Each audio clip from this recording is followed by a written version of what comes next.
ખેડૂત ભાઈઓ, આપણું કપાસનું બજાર છેલ્લા લગભગ 3 અઠવાડિયાથી 1400 થી લઈ અને 1550 આ ગાળાની વચ્ચે સ્થિર થઈ ગયું છે। જે પ્રકારનો માલ છે એ પ્રમાણે ભાવ મળી રહ્યા છે ખેડૂતોને, અને થોડો વધારે સારો માલ હોય એમાં આપણને 1570, 72, 75 સુધીના પણ ભાવ જાણવા મળી રહ્યા છે। અને આ અઠવાડિયાનો આજે ત્રીજો દિવસ છે, બુધવાર એટલે ત્રીજો દિવસ છે, અને આજના બજારની પણ કેટલીક માહિતીઓ જાહેર થઈ ચૂકી છે। એટલે જે વેચાણ થાય છે એ વેચાણ આગળનું પાછળનું અઠવાડિયું અને એની પહેલાના અઠવાડિયાના ધોરણે લગભગ બધું ચાલી રહ્યું હોય એવું લાગે છે। આજે આપણે જે વાત કરવી છે એ કપાસના ભાવો વધશે કે ઘટશે, શું થશે, એના ઉપર વાત વિશેષ નથી કરવાની। આપણે આજે જે વાત કરવાની છે એ ભાવોના જળવાઈ રહેવાના મુદ્દાઓ, વધવાના, ઘટવાના, અને જે કોમોડિટી બજારો છે, વાયદા બજારો છે, એની અને વાસ્તવિક બજારની જે પરિસ્થિતિઓ હોય છે, જે જરૂરિયાતો હોય છે, આ મુદ્દાઓની સાથે જોડાયેલી બાબતો પર આપણે ચર્ચા કરીએ છીએ આજના વિડીયોમાં। અને તેથી આજનો વિડીયો થોડો લંબાણપૂર્વક બનવાની પણ શક્યતાઓ છે મિત્રો। તો દરેક દર્શક મિત્રોને પ્રાથમિક ધોરણે હું મારા તરફથી એવી સૂચના આપું છું કે તમને લંબાણપૂર્વકનો વિડીયો જોવામાં રસ ન હોય, તદુપરાંત બજારના બાકીના પરિબળો કેવી રીતે કામ કરે છે એને જાણવાનો પણ તમને રસ ન હોય તો તમારા માટે આ વિડીયો કામનો નથી। આ વિડીયો એ લોકોના માટે જ કામનો છે કે જેમને બજાર સાથે જોડાયેલા બાકીના પરિબળો અને બજારના આંતરિક પ્રવાહો ક્યાંથી ઉઠે, શેના માટે ઉઠે અને કેવી રીતે બજારો બનતા હોય છે, બજારો ચાલતા હોય છે, એમાં જેમને રસ હોય એવા લોકો માટેનો જ આજે વિડીયો છે મિત્રો। તો આજના વિડીયોમાં આ પ્રકારની રસપ્રદતા અને જિજ્ઞાસા જે કોઈ દર્શક મિત્રોમાં હોય એ લોકોએ આ વિડીયો અવશ્ય જોવો મિત્રો। નમસ્કાર ખેડૂત મિત્રો, જય કિસાન, જય ભારત। ખેડૂત ભાઈઓ, આપણે આ વિડીયોના પ્રથમ ચરણમાં જે કાંઈ ચર્ચા તમારી સાથે કરી એ વિડીયોના લંબાણ અને વિડીયોમાં જે કોઈ વિશેષ માહિતીઓની આપણે ચર્ચા કરવાના છીએ એની ચર્ચા આપણે પ્રથમ ચરણમાં વિડીયોની શરૂઆતમાં કરી લીધી। હવે અત્યારે આપણા કપાસના બજારમાં જે કાંઈ સ્થિરતા બની છે, સુધારા પછીની સ્થિરતા, સુધારો સામાન્ય છે, કોઈ વિશેષ સુધારો નથી, પણ સુધારા પછીની જે સ્થિરતા દેખાઈ રહી છે એ સ્થિરતા, અને એ સ્થિરતાની સાથે અગર તો એ સ્થિરતા જેની સાથે જોડાયેલી છે અને જોડાયેલી હોવાનું આપણે માનીએ છીએ, એ જે મુદ્દાઓ છે એ છે વાયદા બજારો। પછી વાયદા બજારોના પણ જુદા જુદા વિભાગો છે। માની લો કે ICE એટલે કે ઇન્ટરનેશનલ કોટન એક્સચેન્જ, જેને આપણે સામાન્ય રૂપમાં સહેલા શબ્દોમાં ન્યુયોર્ક કોટન વાયદો કહીએ છીએ, અને ન્યુયોર્ક કોટન વાયદાના નામથી એને આપણે ઓળખીએ છીએ। હકીકતમાં એ આંતરરાષ્ટ્રીય કપાસનું વાયદા બજાર છે અને જે ન્યુયોર્ક વાયદા બજાર તરીકે ઓળખાય છે, એનું સંચાલન પણ ન્યુયોર્કથી થાય છે। ત્યારબાદ આપણા ભારતના વાયદા બજારો MCX એટલે કે મલ્ટી કોમોડિટી એક્સચેન્જ, તદુપરાંત NCDEX એટલે કે નેશનલ કોમોડિટી એક્સચેન્જ। આ દરેક એક્સચેન્જોમાં દરેક પ્રકારની એટલે કે મોટા ભાગની આપણી કૃષિ ઉપજોના વાયદાઓ રમાતા હોય છે આ બજારોની અંદર। હવે વાયદાઓ જે કોઈ રમાય છે આ સંપૂર્ણપણે જુગાર છે, અને એ જુગાર એવા પ્રકારનો છે કે એ જુગારમાંથી કમાતા જે કોઈ લોકો હોય એના ઉપર મોટો કરવેરો નાખી અને સરકાર કમાણી કરતી હોય છે। અને કમાણી જે કોઈ ક્ષેત્રમાંથી થાય, પછી એક ક્ષેત્ર જુગારનું હોય તો પણ ભલે, એક ક્ષેત્ર વ્યસનનું હોય તો પણ ભલે, એક ક્ષેત્ર સમાજ માટે, વ્યવસ્થા માટે ગમે તેટલું નુકસાનકારક હોય, પણ સરકારને જો એમાંથી કરવેરાના રૂપમાં આવક થવાની હોય તો સરકાર એને અવશ્ય મંજૂરીઓ આપતી હોય છે અને એમની પાસેથી કરવેરો ઉઘરાવતી હોય છે। અને એવા જે ક્ષેત્રો હોય છે એ ઊંચો કરવેરો આપી શકવા માટે સક્ષમ હોય છે, કારણ કે એ લોકોએ પરિશ્રમ વિના પૈસા કમાવાના છે। અને જે લોકો પરિશ્રમ વિના પૈસા કમાય છે એ ટેબલની ઉપર પણ સરકારને આપી શકે છે અને સરકારી તંત્રને ટેબલની નીચેથી પણ આપી શકે છે. અને આપણે એને જોઈ રહ્યા છીએ, સમજી રહ્યા છીએ કે જેટલા વ્યવહારો સરકાર સાથે આવા બધા ક્ષેત્રના લોકોના ટેબલની ઉપરથી એટલે કે કાયદેસરના થાય છે એનાથી અનેક ગણા વધારે ટેબલની નીચેથી થતા હોય છે. આપણને ખેડૂતોને કંઈ પણ આપવા કે ખેડૂતોની વાત સાંભળવા કે ખેડૂતોના પ્રશ્નોને સમજવાના મુદ્દે સરકારો કાયમ માટે શા માટે દૂર જતી રહે છે? તો એનું સીધું કારણ એ છે કે આપણે ખેડૂતો સરકારની સાથે ટેબલ નીચે કોઈ વ્યવહાર સરકારી તંત્ર સાથે નથી કરતા. આપણા વીમા અટવાઈ જાય છે તો વીમાઓ અટવાવાનું કારણ જે છે એ એવું નથી કે ખરેખર આપણને નુકસાન નથી ગયું. કારણ એવું છે કે જ્યારે જે નુકસાન ગયું છે એના આંકડાઓ એકત્રિત કરે સરકારી તંત્ર, ત્યારે એ સરકારી તંત્રને ખેડૂતો તરીકે આપણે ટેબલ નીચેથી કંઈ નથી આપતા, જ્યારે વીમા કંપનીઓ એને ટેબલ નીચેથી ખૂબ બધું આપતી હોય છે. એટલે એ લોકો 12 આની 12.5 આની 14 આની સુધી વર્ષનું નામ પાડી અને આપણને વીમામાંથી છટકાવી દેતા હોય છે. અને આપણે છટકી ગયા સિવાય આપણી પાસે બીજો કોઈ રસ્તો નથી હોતો, કારણ કે ખેડૂતોને સાંભળવા માટે સરકાર પાસે એક પણ કાન નથી. સરકાર પાસે જે 2 કાન છે એ 2 કાન પોતાના સહયોગ કરતા લોકો અને પોતાને નાણાં આપતા લોકો, આ બંનેને માટે સરકારના કાન કામ કરતા હોય છે. હમણાં આપણે જોયું 2 દિવસ પહેલા સોમવારે આપણી ગુજરાત હાઈકોર્ટની સામે વીમાનો જે કેસ ચાલી રહ્યો હતો એ કેસમાં સરકારે કેવી ચાલાકી કરી છે કે જે ખેડૂતો વીમા કંપનીઓ સામે હાઈકોર્ટની અંદર અરજદાર તરીકે દાખલ થયા સંગઠિત રૂપમાં, આ તમામ ખેડૂતોના નામ સરકારે વીમાના લિસ્ટમાંથી દૂર કરી દીધા. અને હાઈકોર્ટે વીમા લિસ્ટ જોઈ અને સરકારને મોટી જબરી થપ્પડ લગાવી છે કે જે લોકોએ અરજી કરી છે, અત્યાર સુધી જે લોકોના નામ હતા વીમાના લાભાર્થી તરીકે, આમના નામ તમારા તંત્રએ શા માટે દૂર કરી દીધા? આનો જવાબ આપો અને જવાબદાર લોકો સામે પગલાં લો. હવે સરકાર કેવો જવાબ આપશે અને કેવા જવાબદાર લોકો સામે પગલાં લેશે એ આપણે સૌ જાણીએ છીએ. તો આપણી ખેતીની આ પરિસ્થિતિ છે, આપણા ખેડૂતોની પણ આ પરિસ્થિતિ છે.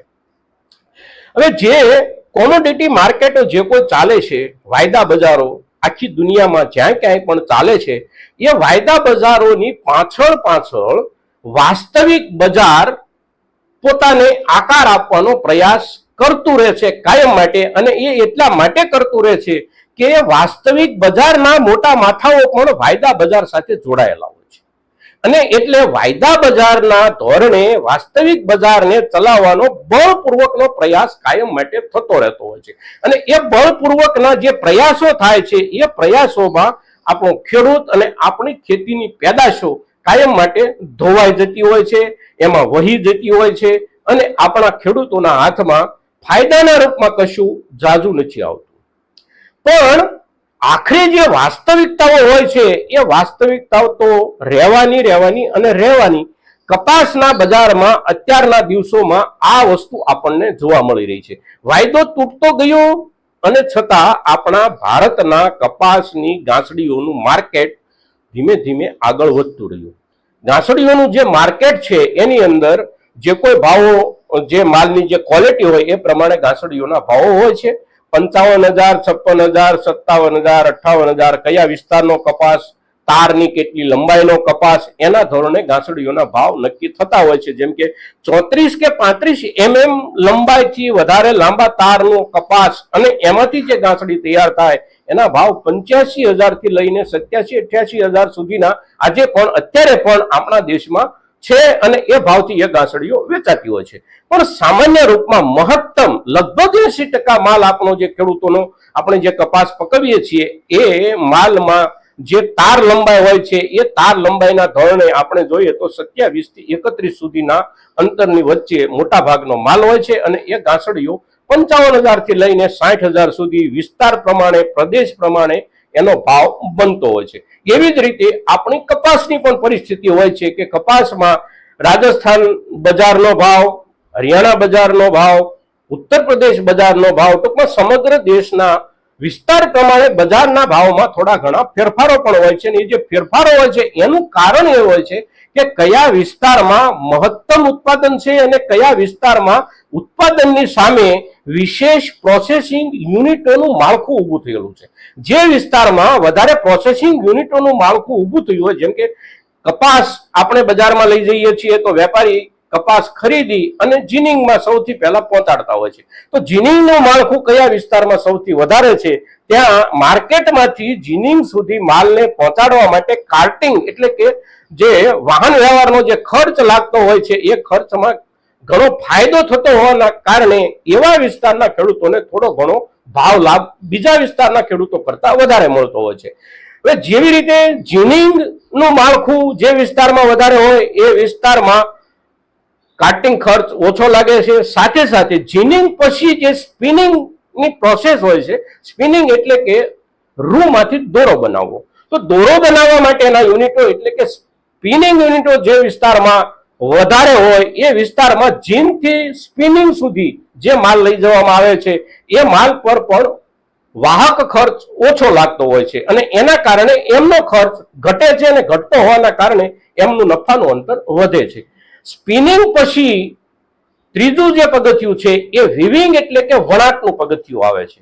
તો સ્પિનિંગ પછી વિવિંગ માટે એટલે કે વિવિંગના યુનિટો કયા વિસ્તારમાં વધારે છે, તો જે વિસ્તારમાં વિવિંગના પણ યુનિટો વધારે હોય એટલે સમગ્ર પ્રકારની માળખાકીય જે વ્યવસ્થા છે, પ્રોસેસિંગની માળખાકીય વ્યવસ્થા, એ માળખાકીય વ્યવસ્થા જે વિસ્તારમાં વિશેષ રૂપમાં ઉપલબ્ધ હોય, સંકલિત રૂપમાં ઉપલબ્ધ હોય અને સક્રિય રૂપમાં જ્યાં સારી રીતે કામ કરતી હોય એ વિસ્તારના દરેક પાકના ખેડૂતોને વિશેષ ભાવ મળતો હોય છે. માત્ર કપાસમાં જ આ બાબત લાગુ પડે છે એવું નથી. કોઈ પણ પ્રોસેસિંગ જેના પર થઈ શકતા હોય, જે કોઈ કૃષિ પેદાશો પર, એ પ્રોસેસિંગ માટે જ્યાં માળખાની સુવિધા વધારે હોય ત્યાં વધારે સારા ભાવો મળતા હોય છે. પછી એ તેલીબિયાં હોય કે કપાસ હોય કે બાકીની આપણી કોઈ પણ ખેડૂત દ્વારા ઉત્પન્ન થતી ચીજ વસ્તુઓ હોય. હવે જ્યારે વાયદા બજારમાં વધઘટ થાય, અગર તો વાયદો ખૂબ નીચો હોય અને છતાં બજારમાં માલ ન આવે તો શું પરિસ્થિતિ થાય, તો એનો જવાબ આપણને અત્યારના દિવસોમાં મળ્યો છે. વાયદો નીચે આવ્યો અને છતાં ભારતના રૂની ગાંસડીઓનો આંતરિક વેપાર ભારતમાં અને ભારતમાં જે થાય છે એમાં વધારાના વલણો શરૂ થયા, એટલા માટે કે આપણા દેશની પણ જરૂરિયાત હોય છે અને એ જરૂરિયાત વાયદાના આધારે તો સચવાતી નથી. જે માલની જરૂર છે એ માલ જોઈશે અને જોઈશે. હવે જે વાસ્તવિકતા છે એ વાસ્તવિકતાને સમજવા માટે આપણે ખેતીના જ આધારે એને સમજવાનો પ્રયાસ કરીએ તો આપણે જ્યારે કોઈ પણ વાવેતર કરીએ છીએ ત્યારે વાવેતરથી આપણને કેટલો લાભ થવાનો છે એનો ચોક્કસ કોઈ આંકડો આપણા દિમાગમાં હોતો નથી અને એનો કોઈ ચોક્કસ આંકડો આપણને આપણું ખેતર પણ ન આપી શકે, આપણી વાડી આનો આપણને ચોક્કસ આંકડો ન આપી શકે. પણ તેમ છતાં એના જે ચોક્કસ ખર્ચાઓ હોય છે એ આપણે અવશ્ય કરતા હોઈએ છીએ. આપણે કપાસનું વાવેતર કરીએ તો પાછલા વર્ષના વાવેતર પછી આપણે પ્રાથમિક ખેતી કરીએ, પ્રાથમિક ખેતી કર્યા પછી કપાસના વાવેતર માટે ખેતરને તૈયાર કરીએ અને ત્યારબાદ એમાં આપણે પાયાનું ખાતર આપીએ. પાયાનું ખાતર આપ્યા પછી સમય થયે આપણે કપાસિયાનું ચોપાણ કરીએ.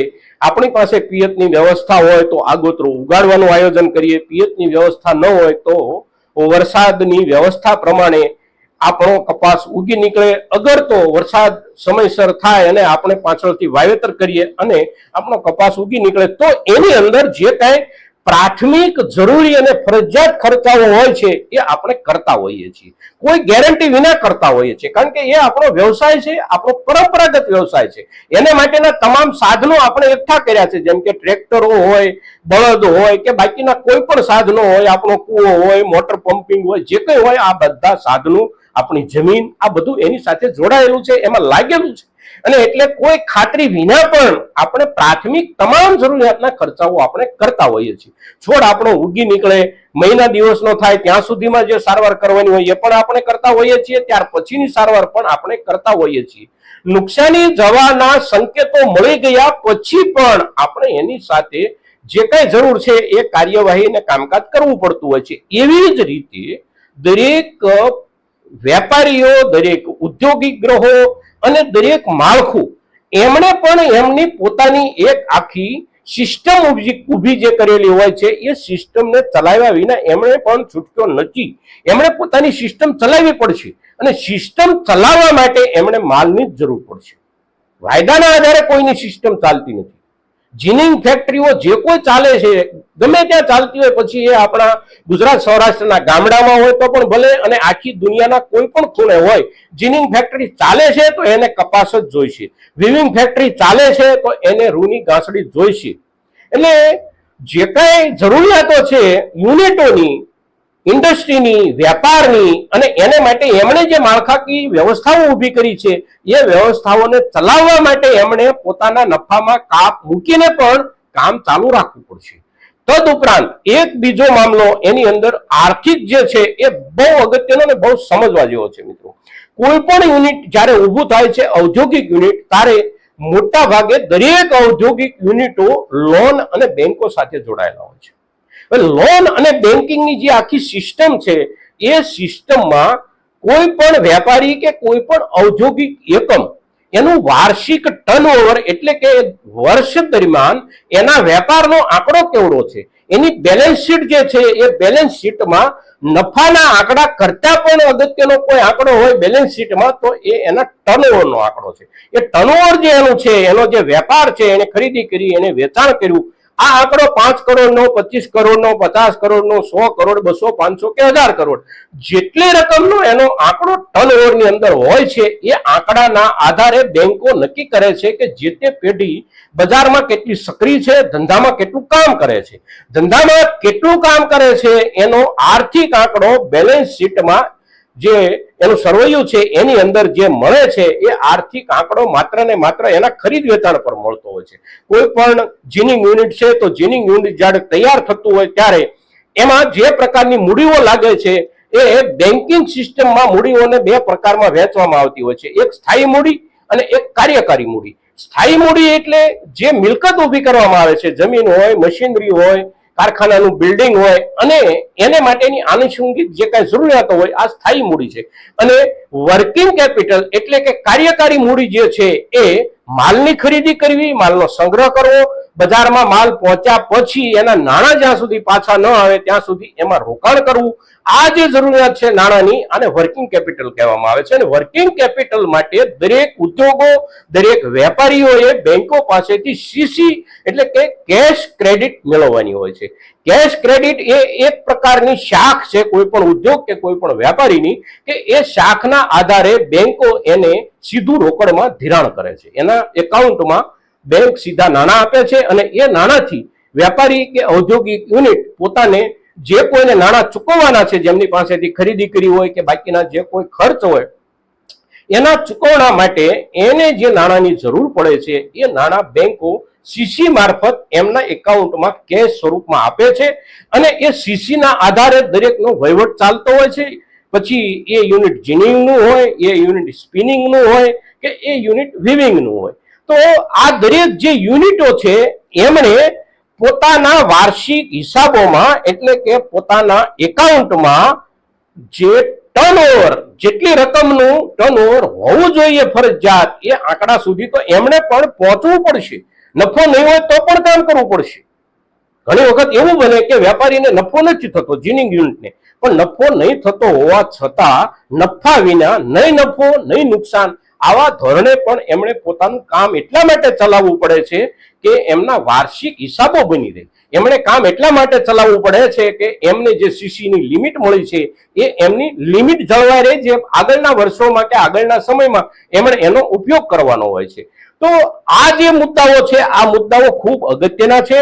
અને કોઈ પણ વેપારી કે ઔદ્યોગિક યુનિટ જે કોઈ ચાલતું હોય એના વાર્ષિક હિસાબો એટલે કે એના જે ટર્નઓવરના આંકડાઓ છે અને ટર્નઓવરના આંકડાઓમાં જે કાંઈ નફો હોય અને બાકીના જે કાંઈ ખર્ચાઓ હોય, આ બધું એમણે જાળવી રાખવું પડતું હોય છે. અને એ જાળવી રાખવા માટે એમણે માલ ખરીદવો પડે છે.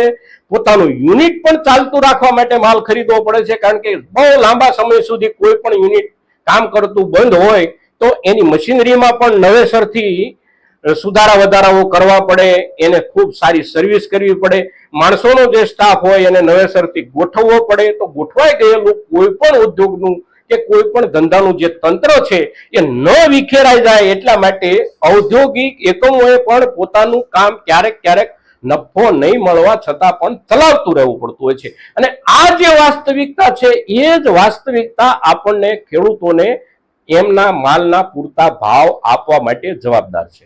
આ વાસ્તવિકતાઓને કોઈ તોડી શકતું નથી. આ વાસ્તવિકતાઓ એટલી બધી મજબૂત વાસ્તવિકતાઓ છે કે એના પર વાયદાના જુગારીઓ કશું કરી શકતા નથી. દરેક યુનિટને પોતપોતાની જરૂરિયાત છે. પછી એ મગફળીનું તેલ કાઢવાનું યુનિટ હોય કે કપાસને જીનિંગ કરવાનું યુનિટ હોય, કોઈ પણ યુનિટ હોય, દાળનું યુનિટ હોય, ચણામાંથી દાળ બનાવે, તુવેરમાંથી દાળ બનાવે, આ બધા યુનિટોને પોતપોતાના યુનિટો ચલાવવાના છે અને પોતપોતાના વાર્ષિક હિસાબોને પણ નિરંતર મેન્ટેન કરતા રહેવાના છે. કારણ કે એમનું જે કાંઈ આર્થિક માળખું છે એ આર્થિક માળખું અને એમનો બેંકો સાથેનો વ્યવહાર, એની બેન્કિંગ શાખ, આ બધું એના ટર્નઓવરના આધારે ચાલતું હોય છે. અને તેથી એમનું પોતાનું ટર્નઓવર નાના આંકડામાં આવી જાય એ કદી પોસાતું નથી. એટલા માટે એમણે પણ આપણી જ ખેતીની જેમ આપણને ખેતીમાં નફો થયો ન નફો થયો તેમ છતાં જેમ કામ કરતા રહીએ છીએ એવી જ રીતે એમણે પણ ન નફો થયો તો પણ કામ કરતા રહેવું પડે છે. અને એ જે કામ કરતા રહેવું પડે એ જે જરૂરિયાત છે એ જરૂરિયાતના આધારે જ આપણા માલના આપણને અત્યારે ભાવ મળી રહ્યા છે. નહીં તો આ એનસીડેક્સ આપણે જેને કહીએ, એમસીએક્સ જેને કહીએ, આઈસી જેને કહીએ, આ બધા લોકો આપણને ભાવ ન મળે ને એમને કમાણી થાય આ લાઈન ઉપર બેઠા હોય છે. પણ આપણી પાસે વાસ્તવિકતા છે, આપણી પાસે નક્કર વસ્તુ છે, નક્કર ચીજ છે આપણી પાસે કે જે નક્કર ચીજને કોઈ નકારી નહીં શકે. અને એટલે જે કોઈ બજારો છે, જે કોઈ બજારોની વ્યવસ્થા છે એ વ્યવસ્થાઓને આપણે સમજી અને એક વ્યૂહાત્મક રૂપમાં ખેડૂત તરીકે ક્યાંક થોડા સંગઠિત થઈ અને વિચારપૂર્વક આપણે આપણા માલનો નિકાલ કરતા જો શીખીશું તો આગળના સમયમાં વાયદો આપણને નિયંત્રિત નહીં કરી શકે, આપણે વાયદાને નિયંત્રિત કરી શકશું. મિત્રો, તો આજના દિવસે આ વિડીયોમાં વાયદા બજાર, કપાસ કે કોઈ પણ ચીજ વસ્તુઓનું વાયદા બજાર હોય, વાસ્તવિકતા હોય, ઉદ્યોગોની જરૂરિયાત હોય અને સમગ્ર માળખાકીય વ્યવસ્થાની જે કાંઈ જરૂરિયાત હોય એને આપણે જે રીતે, અગર તો હું જે રીતે સમજો છું એ રીતે તમારી સામે જ્યારે રજૂ કરું છું ત્યારે આવા પ્રકારના મુદ્દાઓમાં વિશેષ જિજ્ઞાસા ધરાવતા આપણા કોઈ પણ ખેડૂતો કે વેપારીઓ સુધી આપણો વિડીયો પહોંચે એવા આપ સૌના તરફથી પ્રયાસો થાય એવી આપને વિનંતી સાથે જય કિસાન, જય ભારત.